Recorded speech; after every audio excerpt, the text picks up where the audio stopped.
Halo Bapak dan Ibu guru yang luar biasa. Hari ini kita mau bedah tuntas sebuah dokumen yang pastinya sangat lekat dengan keseharian Anda, yaitu Permendikbudristek nomor 21 tahun 2022 tentang standar penilaian pendidikan. Tujuan obrolan kita hari ini simpel banget kok. Kita mau menyederhanakan aturan nasional ini jadi panduan praktis yang bisa langsung Bapak dan Ibu terapkan buat mempermudah alur kerja sehari-hari di ruang kelas.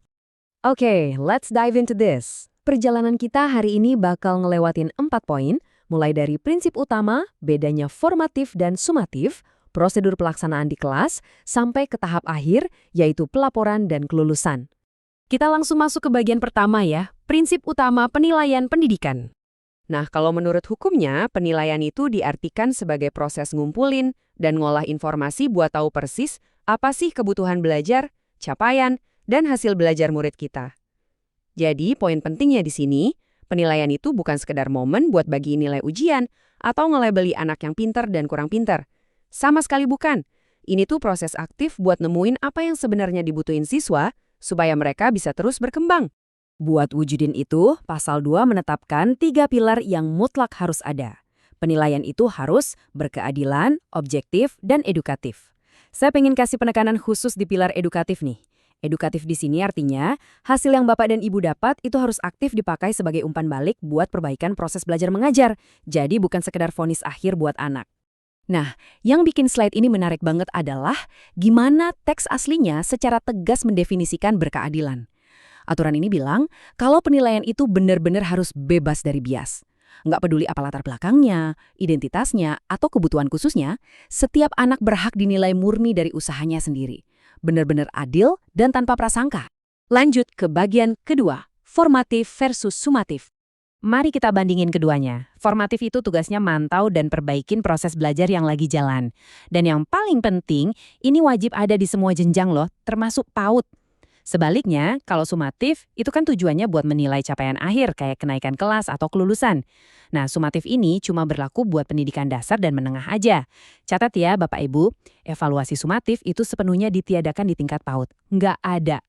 Kita bedah sedikit soal formatif. Tujuannya sebenarnya sangat jelas, formatif ini bertindak kayak alat diagnostik atau radar kita di kelas. Buat apa? Buat nangkep sedini mungkin kalau ada siswa yang mulai keteteran atau punya hambatan. Jadi kita bisa cepat ubah strategi ngajar. Selain itu, ini juga ngebantu siswa buat belajar ngukur kemampuannya sendiri. Yang mana itu penting banget buat ngebentuk mental pembelajar sepanjang hayat.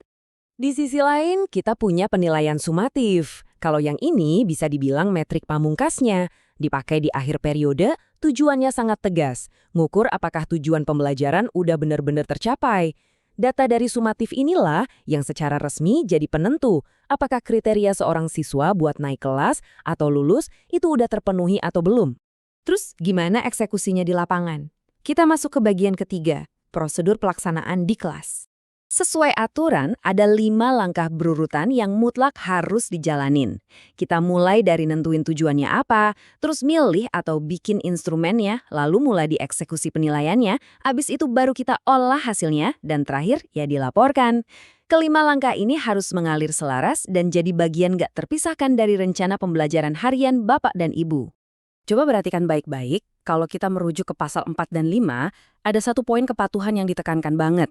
Tujuan penilaian dan instrumen yang Bapak Ibu pilih itu nggak bisa cuma sekedar ada di bayangan aja.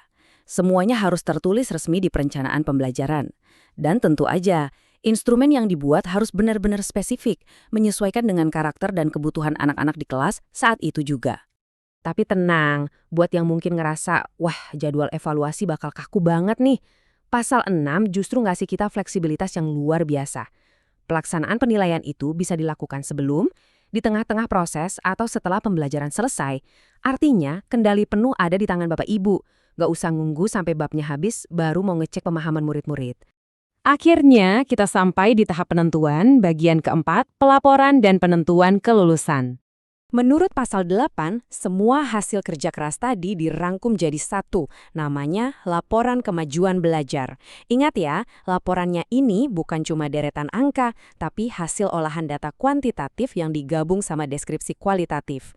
Intinya, rapor yang Bapak Ibu kasih itu harus bisa menceritakan dengan akurat gimana sih pencapaian dan proses belajar anak selama ini. Nah, khusus buat guru-guru PAUD, ada pengecualian yang super penting nih. Sesuai amanat pasal 8 ayat 4, rapor anak usia dini itu nggak cuma ngelaporin kognitif atau sosialnya aja, tapi wajib memuat informasi spesifik soal pertumbuhan fisik dan perkembangan anak secara menyeluruh. Ini benar-benar mencerminkan pendekatan holistik yang emang krusial banget di fase usia emas. Dan ini secara brilian ngerangkum visi dari aturan ini di pasal 10. Kenaikan kelas itu nggak ditentukan secara sepihak dari satu nilai ujian aja. Keputusan itu diambil setelah melihat rapor semua mata pelajaran, keaktifan di ekstrakurikuler, dan prestasi lainnya selama 1 tahun penuh.